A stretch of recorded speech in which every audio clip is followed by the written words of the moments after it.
Hey, it's Andy here, Sergeant Slick, in my studio today in Melbourne, Australia, as I always am. And today I'm going to do like a fairly detailed run through of my Ableton Live template. This is what I load up every single time I start a new production, whether that is an original record, a remix, a discotizer, an edit, or a recut, whatever it might be. This is the project that gets loaded up straight away. Now, I spent a lot of time on this over the years, just modifying it, adding workflows, taking things away that I no longer use, and I've landed on something that I think is like really helpful to me, and the way I work might be helpful for you as well. You might find some tips in it. And it just helps me to really increase my output, get projects moving really fast, and just have all the things that I need, that I know that I'm going to need in any given situation while I'm making a record at hand in the actual session. So I'm not going back and forth to the browser, trying to find samples, trying to find kick drums, loops, hats, effects, all those kinds of things. Pretty much everything that I ever need is already sitting in here in this template, or is very close by, very accessible to me in the browser. I can just grab it and drag it in. So I'll just run you through the tracks that I have set up over here on the right hand side. You can see I have my drum folder already open here. Now if you go down the side, you can see that I have around 10-12 tracks, and they're already named. And I do this because I know that these are the sounds that 9 out of 10 times in a house track or a disco track, I know I'm going to be using these sounds. So you can see them all named: kick loop, filter kick loop, clap, clap, hat, all as we go down the list there. And not only have I named them, I've also given them a rough level over here, so that I know when I drag that sound in, it's going to be roughly balanced out with all the other sounds that I have down here as well. So I can give you an example of that right now. I'll drag in a kick loop, or a kick and a snare loop, and just drag that out. There we go, that's in. Now if I throw in an open hi-hat loop onto this channel down here, I know I see I've got it set at -11 dB on the channel. It's pretty much fitting in nicely right inside that groove tightly there. I don't have to go and do that monotonous task of rebalancing everything straight away the moment I grab it in. I mean, there are going to be times where I have to do small adjustments, but you know, most of the time it's pretty close when I drag it in. Let's try it with a clap as well. Do this live as the track is playing. And then why not add some congas as well? These are my congas. Yeah. So you can see there in like around 30 seconds or so, because I've done all that preparation in the past and saved it in my template, it's really easy just to get a very simple but effective drum section in such a short amount of time, and then you can move on to the other parts of your track pretty much straight away. Obviously down the track you will adjust, change some of those sounds, play with the EQ and levels, but if you want to get moving really quickly, I suggest this is a really good way to do it. Now, talking about EQ, that's the next level I go to in these preset tracks over here. So for instance, conga, I already have an EQ sitting down here. You can see the Pro Q4 in a rack, and I already have the low end taken out of that conga loop, because I know the old 9 times out of 10 again, I know 9 times out of 10 that I don't need all that low stuff in the conga loop. It's just going to take away from the main drive of my drums, and interfere with the low end of my kick and my bass. So that is sitting there like that. And also I have a little bit of room reverb already sitting on there, because I know that congas usually like a little bit of room reverb. So let's solo that. Yeah. See, we'll add that room reverb back in. And just gives it a nice little sparkle. Now that room reverb is sitting on one of my returns, which I will go into a little later. But for now, get back in the mix. There we go.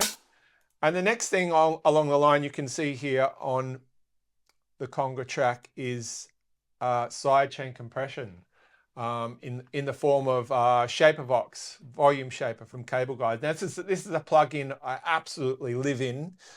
Pretty much uses it on every channel just for ducking, moving things out of the way, keeping the focus on the kick drum. So yeah, this is something I know that is going to be pretty useful to have on a conga loop as well. So it's always sitting in there. And I have the wet dry assigned to this macro knob down here. So my aim when I'm trying to work fast is to not have to open up the plugin window too often, because that's just another thing that slows me down. I know that I have a curve already set there that's going to be pretty good on, in this instance, the conga loop. So all I have to do is really play with the dry wet knob, and you can see it's turning up here when I turn this macro, and just get the right balance with enough of the kick section of that conga loop coming through. In this instance, I like to take the whole thing out.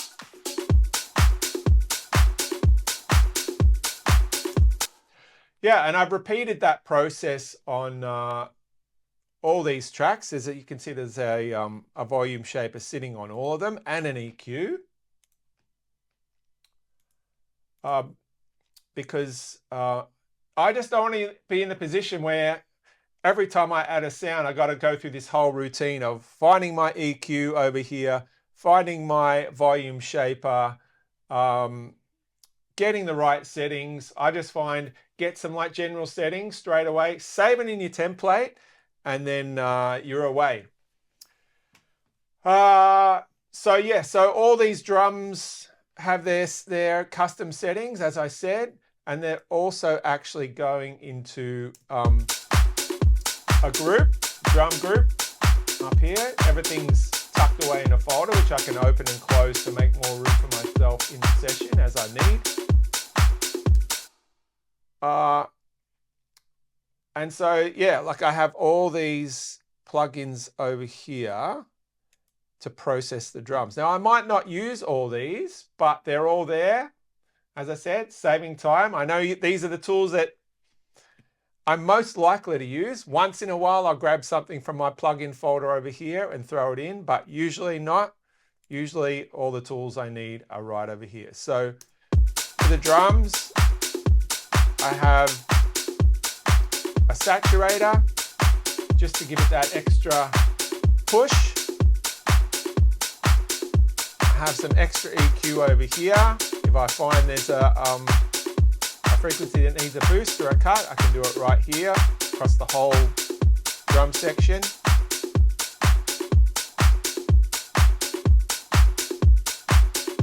And you can also see with the EQ that I've put it in a rack, and I've saved this rack in my template. Now this rack controls all the elements, the features of this equalizer that I know I use regularly. So let me just run you through those. First thing you can see down here is a low boost, which is doing exactly what it says on the tin, enhancing that low end.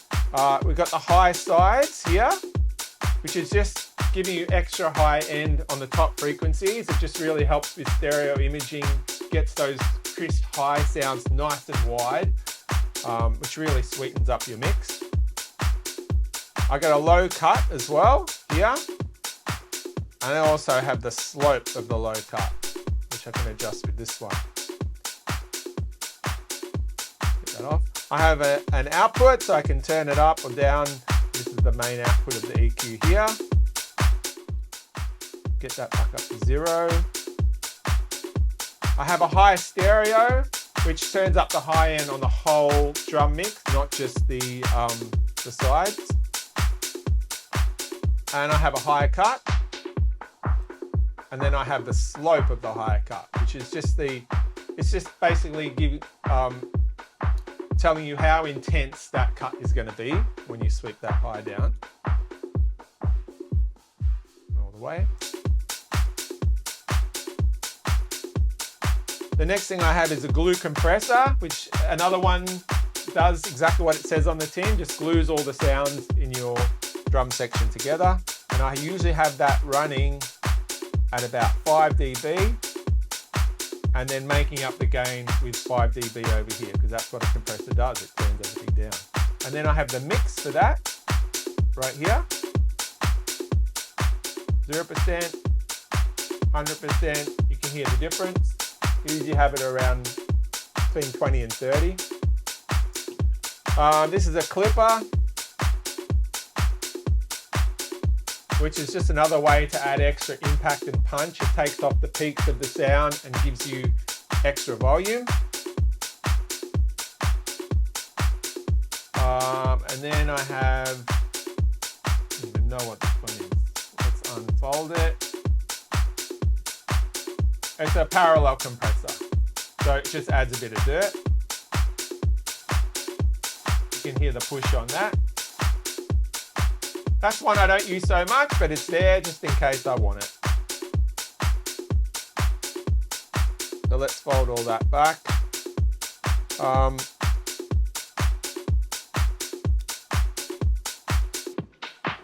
I have a drum filter over here. You're probably wondering how that's turning on and off. Well, I have a little mini controller over here.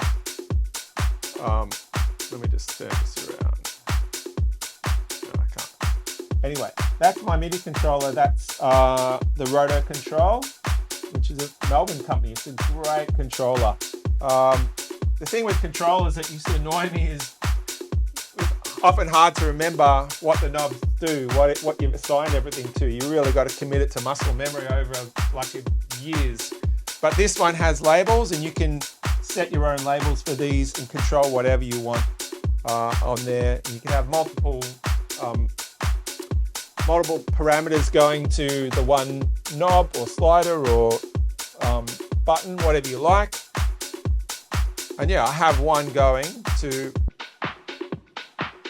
filter this. It turns on this filter, which is on the kick channel, turns it on and off. Just something I like to hear while I'm working on music. Same, I want to hear how the drums sound filtered. Well, I can just go bang, the button is right there. Again, I don't have to drag in a filter and find the right settings. It's all there. It's an effect that I use a lot. And yeah, there it is.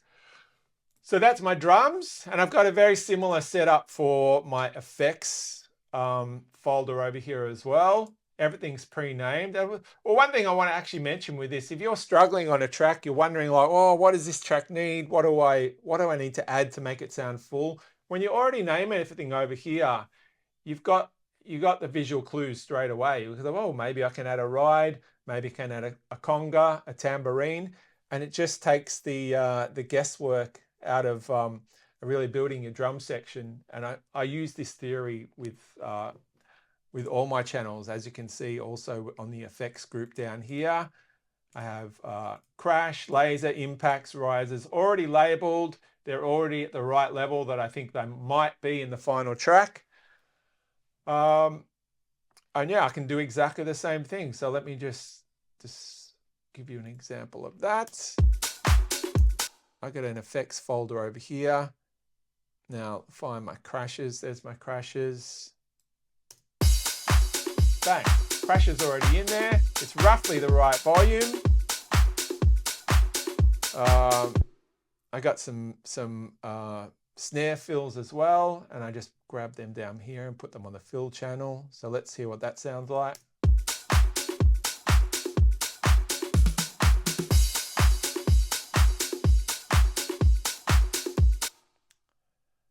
I've got some ambience as well. Chuck down there, a bit of crowd noise. straight away giving you that feeling of a vibey track. There's people in the background. Everyone's having a good time. I got my snare rolls in here as well, already programmed. And now I can just flick along here now. I've got the different lengths. And all I got to do is just trim this one over, move it across, and I got myself a snare roll.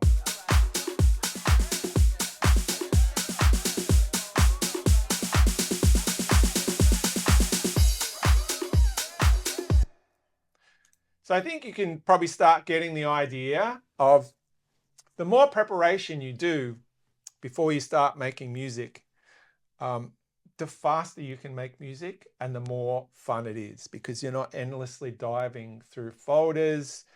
Where did I put this sound? Where did I put that sound? Do I even have a sound that works in this scenario that I need it for? And I have another process that I use to put all these audio files that you can see together, which I'll show you later on. I'm basically working a lot with loops. I prefer to work with loops than MIDI. I like to see the actual audio of the sound. So I just know what I'm working with. I can see how long the kick is here. I can see how long the hat is here in this loop, as opposed to MIDI where you're literally just looking at a block and they're all the same. You can't glean any information apart from what you can hear about what that sound might be and about how it might be affecting your mix. So pretty much these days, I would say I'm like 95, 97% audio.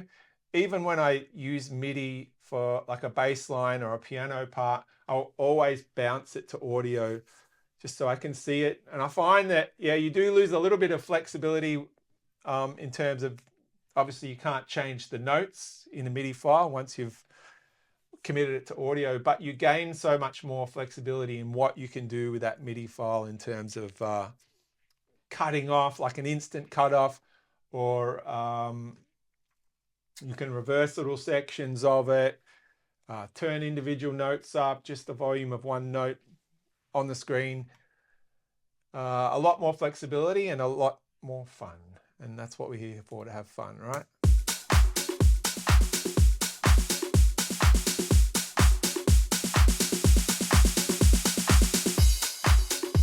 Sounds like fun to me. Anyway, let's just mute out a few of those things. And close off that effects group and the drums group. And now I have an instruments group. So in this instruments group, I just have 4 tracks or 5 tracks, 2 tracks of Nexus, which is a plugin I'm sure most of you would know about. This one just has a very simple piano. If I need to get simple musical ideas, I can just go straight to that, or for working out what key I'm in or what key a sample might be in, if my key detector hasn't picked it up properly. Same with the next one, just a very simple string sound. I use a lot of like held strings as well, so I can just go straight to that and throw one of those in. And as you can see, these are also level set to a rough level. I think I might need them as. And again, you got the EQ, the volume shaper, and this one has a filter on there as well. So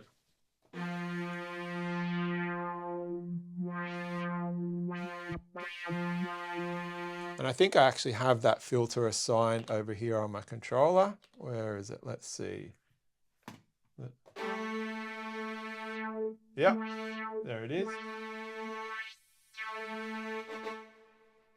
So it's just a short reach for me to like get an idea of what that sound might sound like when it's filtering down. I have my bass channel always in my template. Now this is the bass that I use on almost every track. I've kind of become known for this bass sound. It's very live sounding. You can do the bends.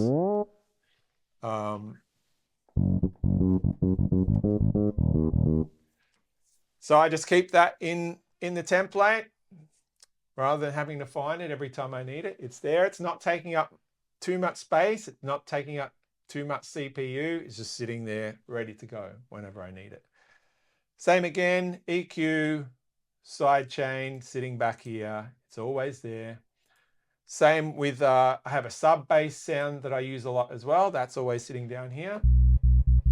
Just a really clean sub bass that sounds good under any other bass line, or I can use to like beef up a sample bass line that may not be punchy or pushy enough. And again, EQ, sidechain progression, sitting there, ready to go. Sample Manager, this is a program called Loop Cloud, which I use to find samples that are in key in my own sample collection. And that loads up in its own window, as you can see. Close. Yeah, and this is my collection of samples. And it actually links to Ableton Live through this sample, through this Loop Cloud little thing. It comes in as its own audio channel into Ableton Live, and when I play sounds through it, it will play them in time with Live. So let's try that. Whoop.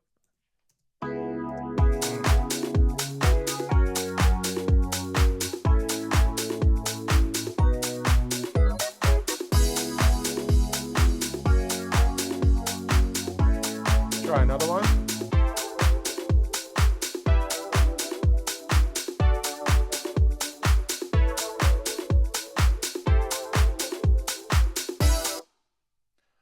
So that's just a really good way to get ideas for other sounds to use in your tracks. It's pretty amazing plugin actually, because not only does it play in time, but you can select the key of the track that you're in down here. Say I'm in E minor, and then lock that, and then it moves all the samples into that key, which is quite an amazing thing because it just opens up the number of options you have infinitely. Loop Cloud by Loop Masters, really good, really good. Let's get back over to Ableton. Okay, so there's my instruments folder. Down here I have an audio file. So these are all spare tracks. These are all spare tracks with everything I need on them. As I say, sidechain, EQ, and a spectrum analyzer. I did forget to talk about that before. I like to see the sound on the spectrum, so I always have one of those at the end of the track. So I can just see what each sound is doing. I can see down here, low end is gone, which is what I want for a clap.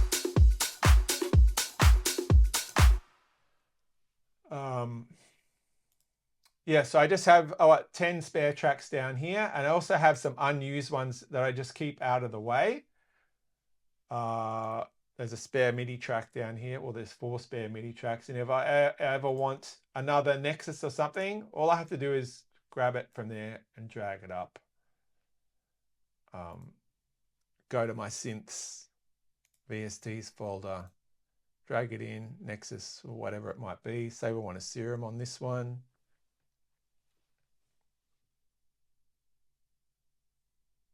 And there it is. There's my serum. And it already has EQ and sidechain on it, as everything else does in my template. Yeah, so and I find that that's just a good way to keep these hidden, keep them in that audio folder, and only bring those tracks up when I actually need them. I like a really clean workspace, and I find that really helps me to do that. All right, let's go to the fun part now, which is my samples folder up here. I do use a lot of disco samples, a lot of tracks from the 70s, a lot from the 80s, and they need a lot of processing. So I found the best way to move quickly on that is to have, obviously, all the plugins that I use regularly on these disco loops already instantiated onto the channel here. So let me just go to the folder where I keep all these disco loops. Here it is over here. You can see there's hundreds and hundreds of them already in there, ready to go. Now, when I find a loop that I like, I will always throw it into mixed in key and just label it with the mixed in key key format there. So 1A, 1B, 1C, set 1, 2A, 2B, etc. And that just gives me a quick way to find samples that are in key with acapellas or whatever I'm working on. And it's also great if you're working on a remix or original or something, you know what key you're in. You can listen to other tracks in that same key and get ideas for, you know, hooks that might work, bass lines that might work. Yeah, so what I would usually do, find a loop that might be good to demonstrate this. That one sounds pretty good. All right, so I'm going to throw that onto my sample track. And just give that a play. Solo it. So none of these plugins are actually on, but I can already tell that that sample sounds quite thin, needs a bit more punch. So I have this special secret source rack over here, which if I just turn this on, straight away you're going to hear it's going to bring that sample up. It's going to fill in all the gaps, add some extra low end and some character. So original.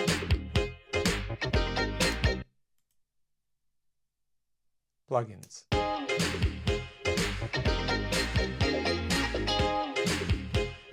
Now it's got a little bit much reverb on it, so open that up, come over here, turn that down. I also use this plugin called FXEQ from Isotope lately, which you can put effects on different frequency of the sound. So let me just turn that reverb down. That's better.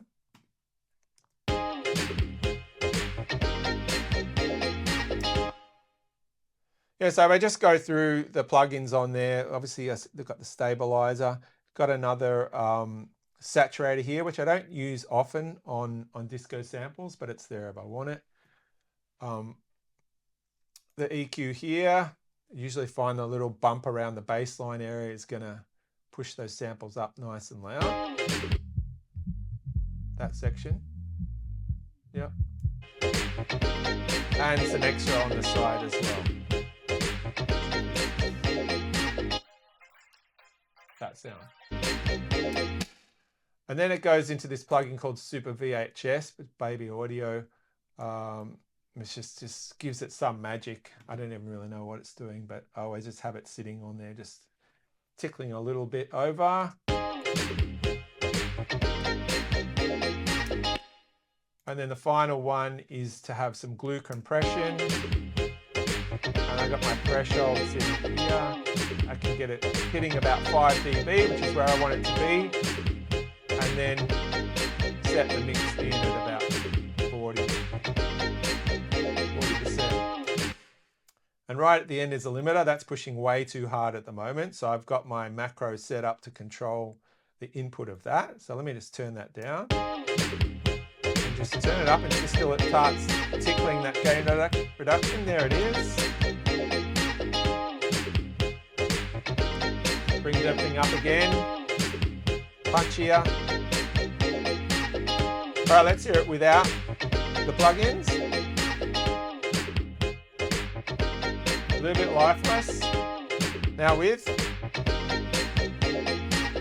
It sounds quite over affected when you play it by itself, but when you add in all those new modern drums that you're going to add, that's when you realize, okay, it's now the sounds are really gelling together, the drums and the sample.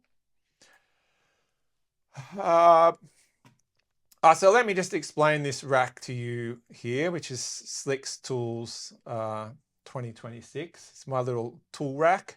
So each of these effects in this rack, let me just unfold. It's a really, really big rack. But at the same time, it doesn't have anything that takes up too much CPU. Yeah, if I hover there, and you can see down the bottom left-hand corner, 1 millisecond of latency, which is absolutely nothing. You won't ever notice that. But what I've added to this rack is filter, high pass, filter, low pass, a panning delay, flange.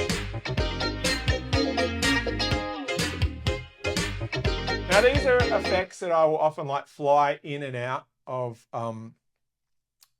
the mix, whether it's on the sample track like this or on the master. I have one of these on the master as well. Yeah, there it is. Quarter delay as well. I use that a lot in transitions. There's a triplet delay, a long triplet delay too. Sounds like this.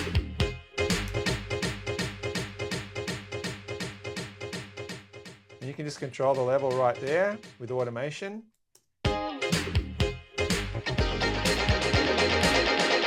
Filtered delay just goes off. Another great tool for transitions.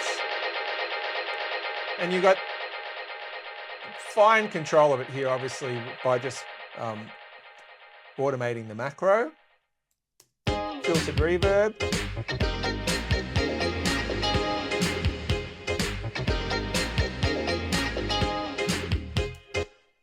There's a dry and a wet for the filters here. Let's see what that does.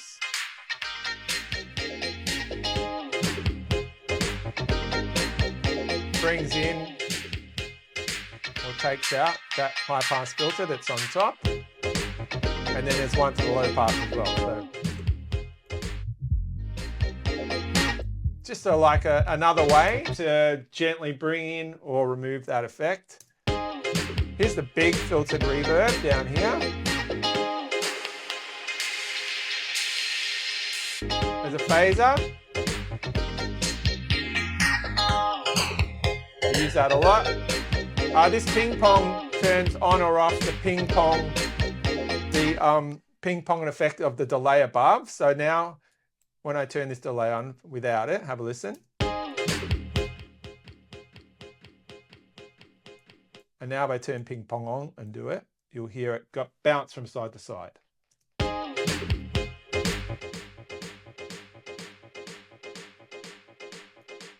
Which is just a really cool stereo effect. This milli shift is in a similar kind of vibe. It changes the timing of the delay as it goes on, which is a really thing that can really mess with your head, but I really like it. So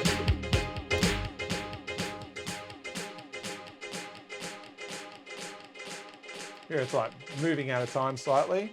Very subtle, but a really cool thing to have in the background. And then there's the feedback here, which is just the length of that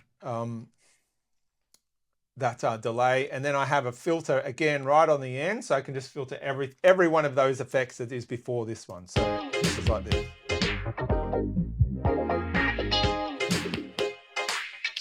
And it's a one button filter like a Pioneer DJ mixer. So that's really useful.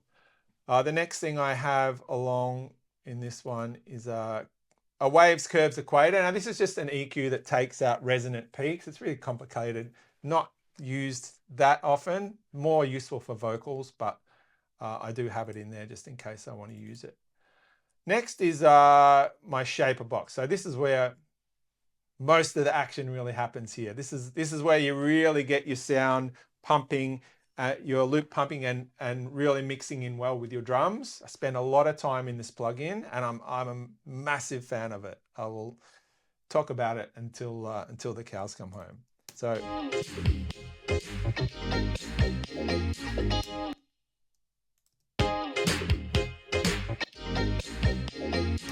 I have a setting, obviously, when I turn it on, it's going to be pretty close for me that I've worked out through working with a lot of disco loops. And I'm using 4 of the modules in this shaper box. Look, honestly, I wouldn't use these 3 much. I'm mainly focusing on the volume shaper, which is the pumping of the volume. Turning the volume down when the kick plays and letting everything else through. But this plugin has a really excellent feature in that it's multi-band. So let me just solo the bottom. You got the low end here. Now that's where the real low rumble of the bass in that sample is. So I want to cut a lot of that out because I don't want it interfering with my kick drum. So you can see that the curve here is pretty drastic, cutting off everything where the kick drum would be and then moving up about halfway through the sample and then dropping back down again to give the kick time to really push through. Because each cycle of this is a quarter note, which is 1 drum beat. So you can see it going through.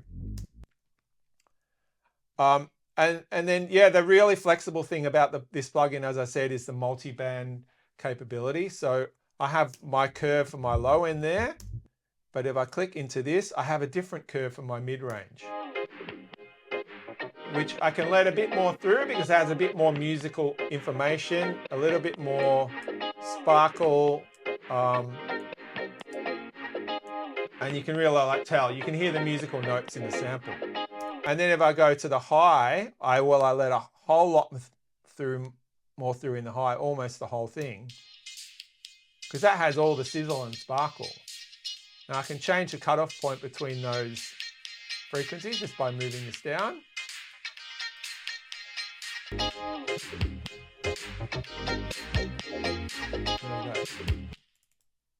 While I'm doing that though, I have noticed that there's a few kicks that aren't quite lining up.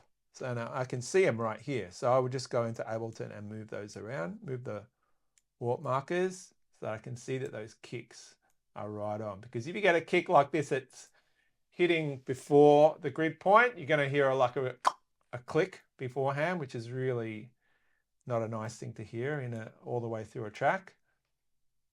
So I would get the kick points at least as close onto the grid point as I can. Then I shouldn't have any problems after that. About this one. Yep, move that as well. All right, so let's give that a go now with the drums and see how that's sitting in.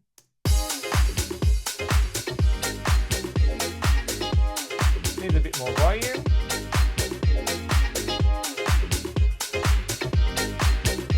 Now I've got my filter set up over here to turn this low pass down on this track. So let's just mess around with that a bit, see how that sounds.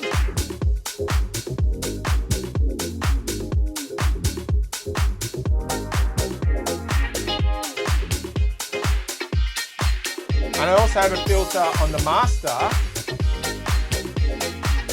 that I can turn on down here and filter everything all at once. Gives me an idea of how it might sound if I played it in a DJ set, or if I was to filter everything down in the track that I'm working on. As I've said 1,000 times probably already in this video, it's like the speed and having everything there at your fingertips when you need it, rather than having to search through the browser. You just lose momentum. I find I lose momentum if I'm constantly going back and forth, finding things, dragging things in and out of the browser. So computers are powerful enough these days. This is an M1 Mac. I can pretty much I must have like probably 200 plugins in my template, and I never have a problem. Like I loaded the template up and it's sitting at about 12 or 15%. So there's no reason not to bring all these things in and save them in your template if it's going to save you time down the track. That's the way I look at it anyway.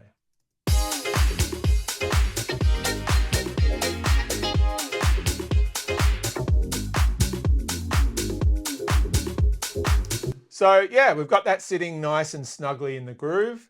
And then say the next thing I might decide, well, this is a really nice loop. Hold on, let me just turn that crash off because that's doing my head in. There we go. There we go. I might decide that this might be like a good start for like a discotizer edit or a bootleg of something. So I know that this loop is in 4A, which I also have an acapella folder down here where I have all my acapellas keyed as well. So if I go to the 4A folder, I know I'm in F minor. So I know that all the acapellas in this folder are going to be in the same key as this disco sample, or roughly anyway. So I can just go through and start flicking through a few and trying them out, see how they sound.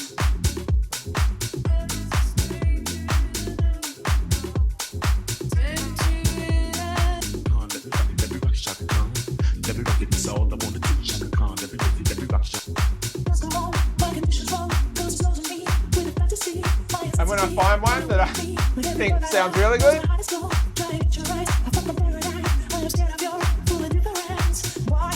I got my vocal track already set up down here. I just grab that acapella here, bring it over, click into it, see the clip. I've already warped it. I spent a whole week warping and keying acapellas, so I would only have to do this once and save them all in this folder with the key label on there. It's just a thing I was finding I was repeating over and over again while I was looking for acapellas. So I just decided to like put in the time and get them all keyed up, get them all warped up, because it is difficult sometimes to warp acapellas. And now they're all in here. I can just drag them in and they're in time and they're in key and away I go.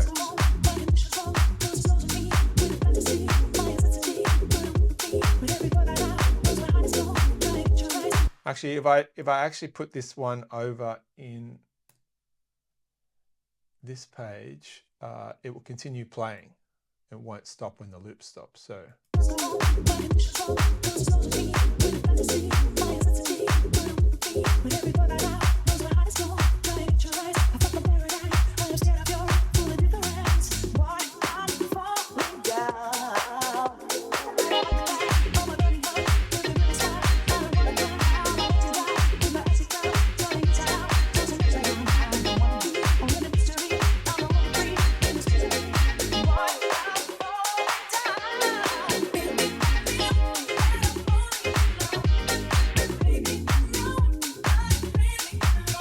So yeah, I'm just listening through to that, seeing if it works. Like, that's a bit of a gnarly acapella, that one. I probably wouldn't use it, but just to show you what is possible.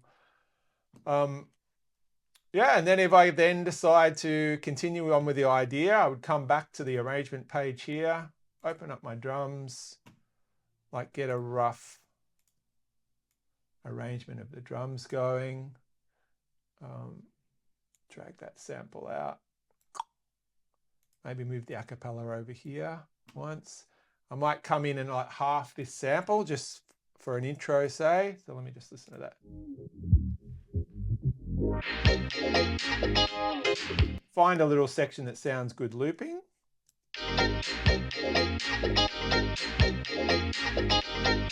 Very good.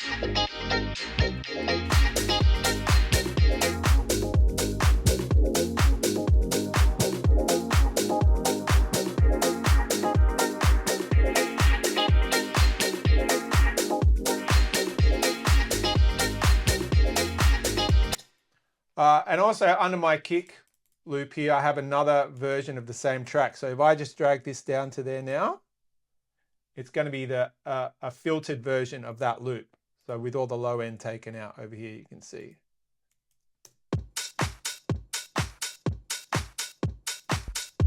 On, off. So yeah. Move the hats there.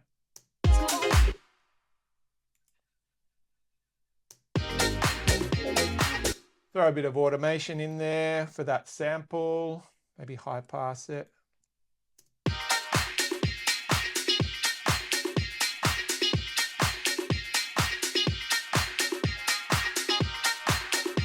And when it drops in, we'll low pass it.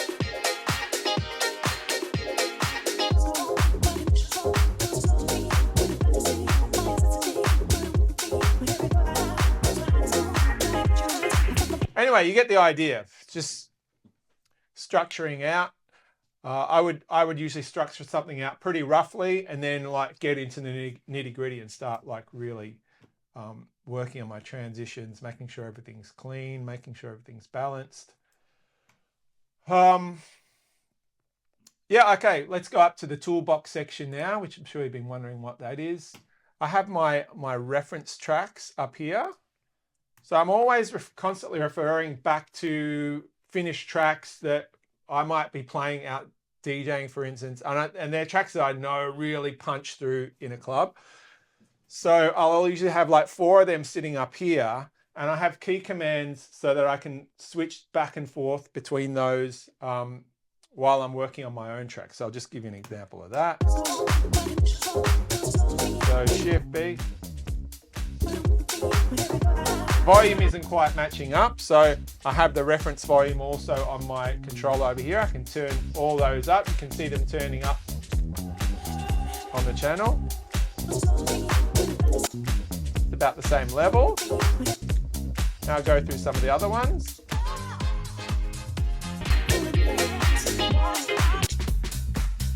Actually needs to go up a bit.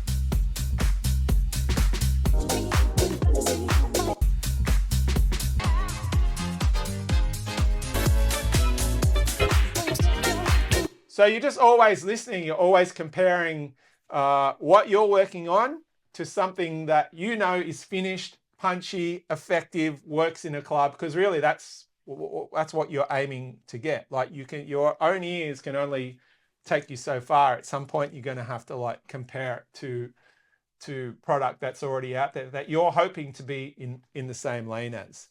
So yeah, I have a folder over here called reference tracks, and depending what I'm working on, what style of record I'm working on, I'll drag 4 in. And like I said, they're already assigned to shortcuts on my keyboard. I just hit Shift V, Shift B, Shift N, Shift M, and it switches over to those.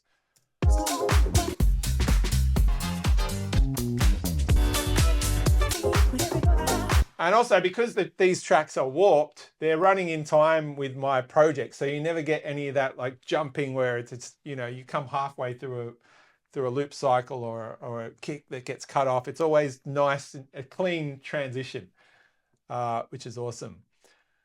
And then up the top here, I have my sidechain triggers. So with these volume shapers that I have all throughout my project, I'm actually running them in MIDI mode, which is just the safest way to run this app without getting latency. Because if you throw, for instance, you know, 3 or 4 waves plugins in front of the shaper box and they add their own latency, it all adds up.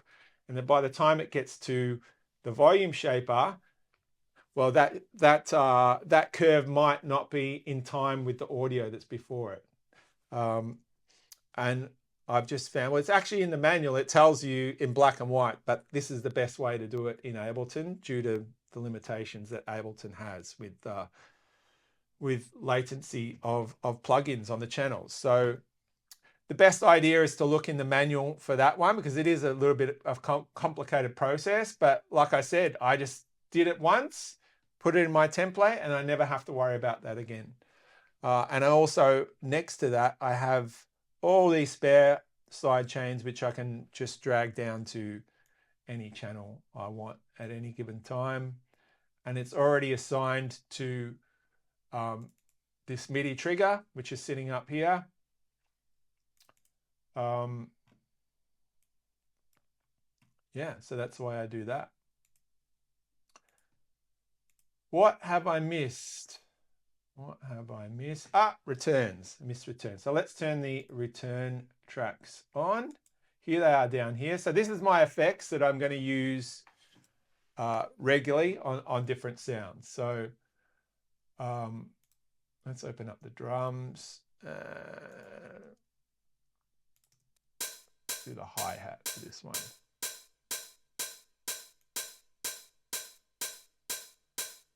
So this one, as you can see, is a room reverb, and you can hear, and you can see the levels coming up into the return there. For that, I'm using this Supernova plugin from Neuro Audio, which is a great reverb. I only just started using that. Next to that, I have another room reverb, which is just a different style of room reverb, a different character. Often it is good to use the same room reverb on most of your sounds to give them that feel that they're in the same room, but once in a while you might fly something different in on another sound. So that's what's there for. The last one is just a big long hall reverb, which I can just use to fly in on, like, for instance, a clap, like the last clap before a breakdown. You just might want to automate in a so it just really splashes out over the breakdown and helps with your transition. Going backwards here, but anyway. Okay, so this is a great trick that I learned maybe 10 years ago on watching someone else's video. I can't even remember who it was, but I also have two room reverbs here, one panned all the way right, one panned all the way left. So what that does, if I, for instance, pan my track all the way to the left, and then I throw in some room reverb that is only on the right, you're going to hear what happens. Get this nice separation. You've got the actual sound happening on the left, but you've got the reverb for that sound happening on the right. It does wonders for stereo imaging. It's very overdone here. I wouldn't usually put it all the way, but maybe like 28. And there's too much of it. But you're sitting in the middle of that and you've got this nice stereo image. You've got the sound over there, you've got the reverb for the sound on the other side, and just when everything adds up, it's just those little tricks that make you sound more professional. And then I got one for the left-hand side as well. There it is. A really fast reverb. That's like 8th or 16th note delay. Sorry. A slower delay, quarter notes there. And these are just the delays. These are just standard Ableton delays that are sitting on my return tracks, just with the different settings for each one. That's like a triplet delay. I find myself just using these on a lot of sounds. That's why they're sitting in my returns. All I have to do is reach over and grab them and they're there. And the last one, which is actually the first one, I don't know why I went backwards, but anyway, is chorus. So that's just something that widens the sound, fattens it out. And the chorus that's sitting on there is just the Ableton chorus, warm chorale, with a bit of the low taken off it, because you don't want that low just, multiplying and adding extra rumble to your final mix. Get rid of that vocal. Can't deal with that right now. Hide that mixer.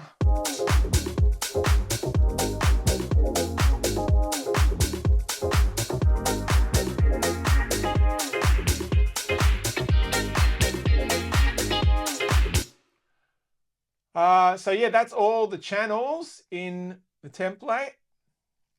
Now if we go to the master, actually before that, on every channel, I also have this utility right at the front. So this is set to -14 dB, and that's on every single channel, audio MIDI channel in my project. Now I've done this to bring down the gain. If I was just to have this on 0 on every channel, by the time I finish my track, added my kick, my bass, I'm totally overloading the master channel down here, and I'm not leaving myself any headroom for mastering or further processing down the track. So I've just found if I have a utility sitting on every channel at -14, I can have my kick drum sitting at 0, which is a nice sweet spot to be able to make adjustments. I can go up, I can go down. I got room to do what I want. And then by the time, after been doing this long enough that I know by the time I get to the end of my track and everything's in there, that my main is going to be hitting at about 7 or 8 dB, which is the perfect level it needs to be sent off to mastering. Your mastering engineer is going to ask for your unmastered wave file at around that level anyway. So, you know, when you have enough practice and you've been doing it long enough, I've been doing it a long time, and I've just found that's the best way for me to work. There are other workarounds if you want to do it your own way. But I found this is a really good way to do it. And yeah, like you never have to adjust anything at the end, because you always end up, if your kick is maximizing at 0 on the kick channel, and the kick is the loudest sound in the track, so you're working everything around that. And I always seem to end up between 6 and 8 dB, negative dB on the master, which is the perfect level to then add some mastering plugins or send it away to a mastering engineer. So yeah, that does turn everything down. So while I am working, I do have another utility sitting on the master, which is +8, which just means I don't have to turn my sound card up as loud. But then when I'm ready to mix down and bounce it out, I turn that off, and then I'm ready to send through to further processing, mastering, and all that kind of stuff. Mastering, I have an Ozone 12 sitting on here. It just came out. It's amazing. I use the one-click mastering. I don't go too crazy on that. I think it's a really cool process. It just does a calculation when you play 15 seconds through the plugin. It gives you some rough ideas of what a mastered record might sound like. And also, I've been trying out this Faster Master plugin from David Guetta and Nicky Romero, which has actually surprised me. It's really good, gives a really punchy result as well. These are on here just for me to get an A/B comparison between each one, and also it allows me to get my records to commercial level to be able to then take out and play in clubs and test them and see how they sound.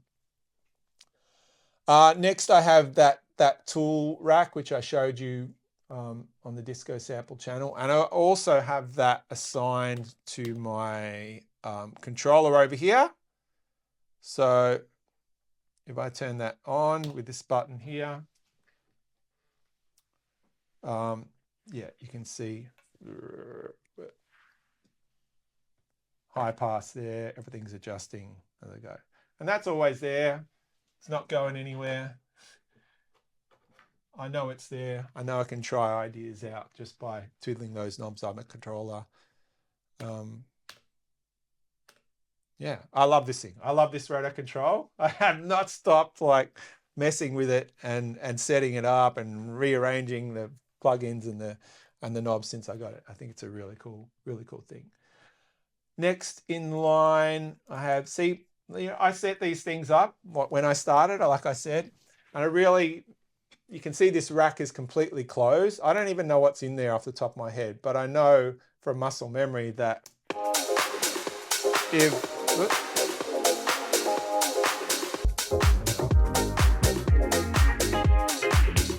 I hit M,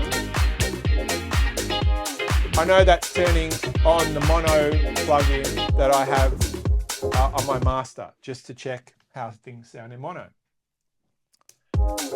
I know that if I reach out and turn my filter button over here, I know it's going to adjust this DJ filter down here. See, there we go.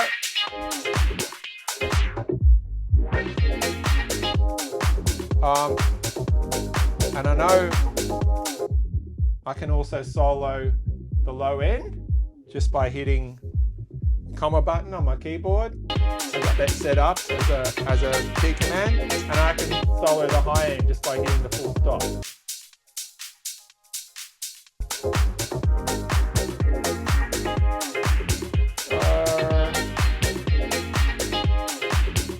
Yeah, and the last thing I have here is just it's a delete muted clips plugin.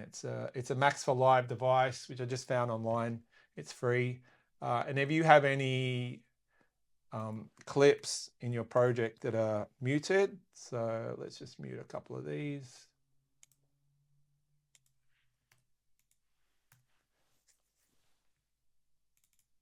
So with one click, bang, those muted clips are gone.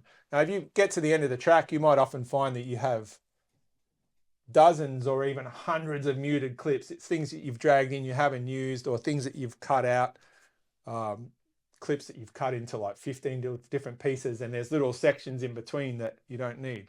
Well, yeah, just grab this muted, delete muted clips plugin. Yeah, I guess just Google that and you'll find it. And yeah, it's great. Last thing, another spectrum analyzer. I always like to see the sound. As I said, ears are one thing, but seeing the sound is another, especially when you're in a, this is a treated room, but it's not perfect by a long shot. There are things I miss that I can see like popping up on that spectrum analyzer. Yeah, I think I pretty much covered everything there. I'm just going to pause and I'm just going to quickly show you my the way I set up my drums to work really quickly. So back in a sec. So we're in my drum loops project here now. I like to,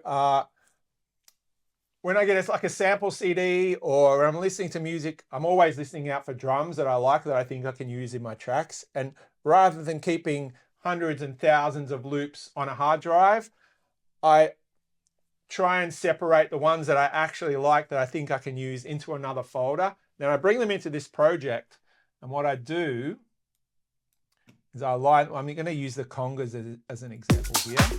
So these are all conga loops, one after the other, and they're 1 bar long. They're all 1 bar long for a reason. I'll show you that shortly why. And then what I'll do is I'll bounce this file. So I'll select the length of the congas. There it is. They start here, they end here. I'll bounce this out to its own audio file. And this audio file lands into this folder over here, which I call bounce drums. Now, if I bring my congas bounce drums in to this project, I'll just set a little loop so I can play it over and over. So now I know that this file has all great conga loops, as I've listened through all of them and used a lot of them in tracks already. So now if I'm in need of a conga loop, I will just drag this file into my project, set my loop brace down here in the clip, and with the up down arrow, I can scroll through all those congas really quickly and audition different sounds with other sounds. And I've done the same thing with kick loops, weighted loops, hat loops, closed hat loops, rides, claps, snares, everything. Every sound has one of these audio files assigned to it. And this takes a long time, obviously. It's not something that happens overnight, but it probably took me like a good month to get all these like really in shape. But now I know that I don't have to go diving through folders to find good sounds, to find the right sound that I want to use. They're all in there. And the other good part is that you're not listening to sounds through the browser over here. You're listening to them in your actual project. So I can have processing on this sound. Excuse me, I can have sidechain compression, I can have effects, I can have it going through a drum bus, whatever I want. Yeah, so let me go back to the other project now and I'll show you how I would use this in practice. So the first thing I would do is I would go to my kick, or I call it discotizer loops. I drag one of those in with a loop brace, go down into the clip. Now I got the full version of it. I got the kick and snare version, and I got just the kick. So let's go with the kick and snare version. Next thing we need is a hi-hat. Go to open hats here, drag one in, cycle through till we hear one we like.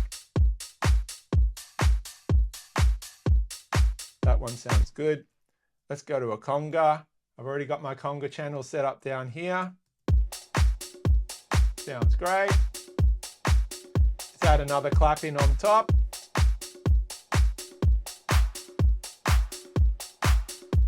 Might want to try a different one there, so cycle through.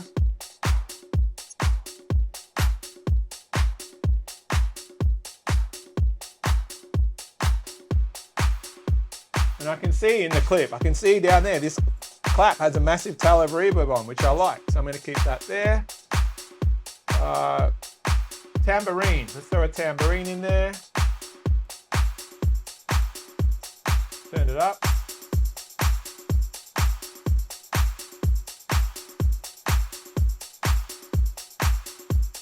Some percussion, I've got a percussion channel ready to go.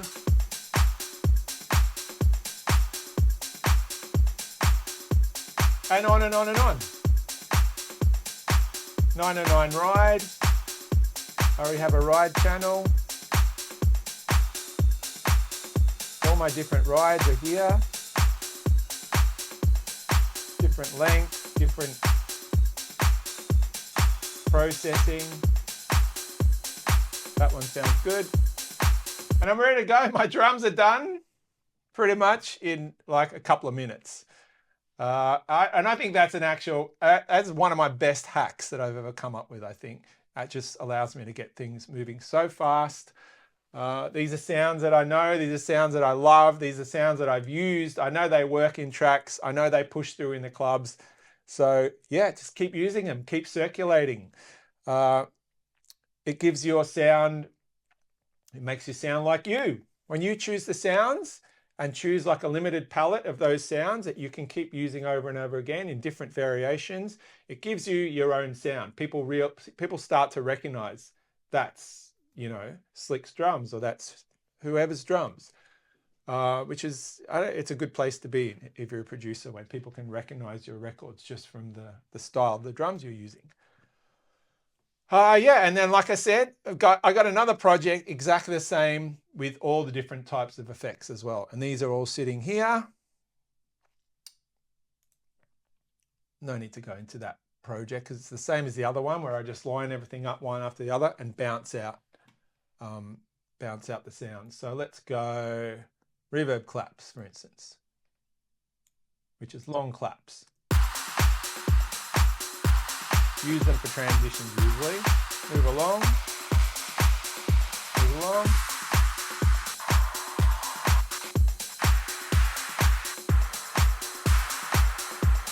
And it's amazing, just like when you're hearing these things one after the other in rapid succession, you're flying around with your arrow keys, you know straight away when you hear the one that locks in, that is perfect for the need that you're trying to fill. So anyway, that's the way I do it. Other people might want to build drums from the ground up and use samples and make their own kick drums. That ain't me. I just find that boring. I find it monotonous and tedious. So this is the way I do it. Take of it what you will. Yeah, I'm gonna wind it up there. I'm gonna leave this video up on my page.